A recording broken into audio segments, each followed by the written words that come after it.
Hi everybody, my name is Cassie and I am the CIPA marketing board member, and today I'm here with Mary Walewski from By the Book Marketing, and she's going to talk to us a little bit about how to market your book, because I feel like, Mary, I needed some tips. I wrote the book and after that I was like, what do I do? What do I do? Yeah, I went and knocked on a few doors. Some people carried my book, which was nice, but then I didn't know what to do. So what are some tips that you have for authors who've written a book and are maybe a little bit on the introverted or not knowing what to do side? Okay, well, this sounds almost counterintuitive, Okay. but you should be thinking about your marketing as you're writing your book. Oh, Now, most that people early? don't think in those terms. Well, consider this. You're about to put hours and hours into writing a book. You're going to put your lifeblood into this, right? Yeah. So you should be thinking at the same time, who's going to want to read this? Okay. Now, a lot of authors really write their books for themselves, and that's okay. You know, because it's your passion, it's what you've always wanted to do. But ultimately, it's about the reader. Okay. And so if you're thinking along those lines as you're writing and you know who your market is, Okay. you know, let's just say it's a mystery. Okay. And you know that there's an age group. Okay.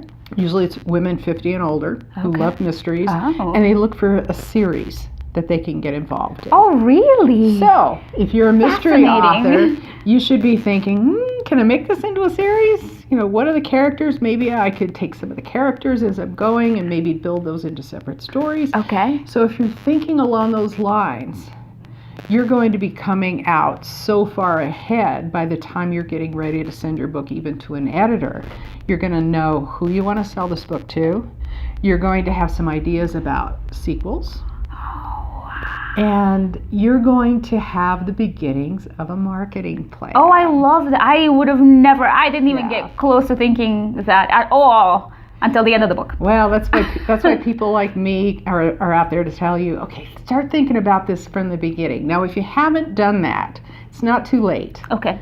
But what we usually have to start with is brainstorming, okay, who's this book for? And if it's a simple genre like mystery, thriller, or, you know, spirituality, Okay, you know, yes, you can definitely nail that. Motivational self-help. Okay. If it's a book about animals, okay. You know, we can generally pinpoint some markets that would be appealing. Okay. Then we look at what are the things are you good at? Okay. You know, what if you're a speaker? Okay. And, you know, would you want to sell it through speaking? Do you want to play mostly on the internet? There are certain elements that you're going to be better at than others. And don't get panicked about the idea of the internet, because you can learn that. It's not that hard. I haven't lost anybody yet. Oh, really? Because I teach it too. Oh, you do? Oh, yes. Oh, wow. Social media? You teach social media? Yeah, because, you know, if you're my generation and I'm a boomer, this is not artificial. You weren't born with a mouse in your hand. Yeah. Well, neither was I. And if I can learn it, anybody can learn it. Got it. So that's some of the formation of creating your marketing plan, is to know who your audience is, what the general market looks like. Mystery and romance are the two most popular genres. Oh, wow. I did not know that. So you should also have an idea. Fiction, definitely. You know, there are different genres that appeal to different groups. Okay. And then you want to figure out where those people are. You know, are they on Facebook? Are they lurking on Pinterest? Are there lots of book clubs? How do you figure? I guess that's where we pay her, not during this 5-minute tip. But one thing I want to ask: do you concentrate on a certain generation? Marketing books of certain generations. For example, since you said that you're a boomer, do you concentrate on the boomer generation? Do you go to Gen X, millennials? Like, who do you target for your marketing? The people that tend to find me are probably in the same age group as me. Okay, got it. The millennials, and I have worked with a few, you know, people who are Gen X and millennials. Certainly, they're a little more savvy about the online stuff, so maybe they're a little more confident. Got it.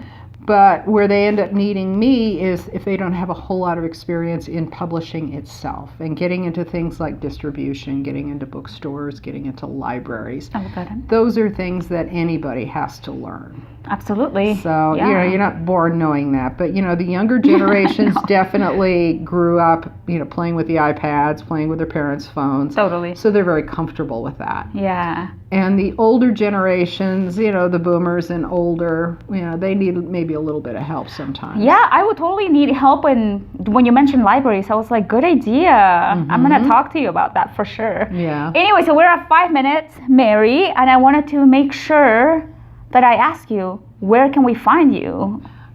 Great question. Yeah, Thank because you. I feel like people need you. Yeah, always lovely to have that perk. My website is buythebookmarketing.com, and it's spelled B-U-Y. B-U-Y. Because I want people to buy your book. Absolutely. So it's buythebookmarketing.com. Perfect. Any social media? I'm on Facebook. I'm on Twitter. I'm on Pinterest, though not as much. Okay. And even Instagram, though I have to tell you, most of those pictures are of my dog. That's good. We get to know the human aspect of you. She likes dogs. All right. Well, thank you so much for your time. And thank you guys. We'll catch you next time with the next 5 minute tip. Thank you.